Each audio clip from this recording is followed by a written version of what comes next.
Subtitle files using standard formats like SRT can be easily imported into editing tools from vendors such as Adobe and Avid. In this video, you will learn how an editor can download subtitles from Zoom and import them into Adobe Premiere Pro. Check out this example. Rahul has triggered an AI job to translate speech to text, as you might have seen in the previous video.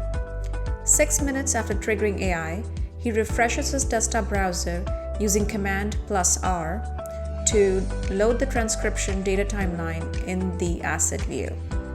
Rahul then clicks on the clip button, selects transcription timeline as the target for the next step. He then proceeds to download the transcription in SRT format.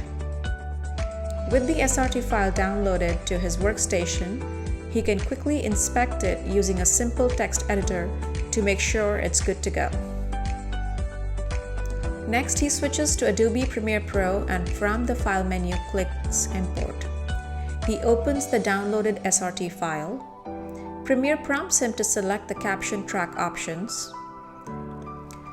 Rahul clicks OK and can now see the caption track has been added. He checks to make sure the audio is correctly synced with the SRT file he downloaded from the Zoom desktop app. Everything looks good, and Rahul saved hours of work because with just a few clicks, he was able to sync the audio and closed captions.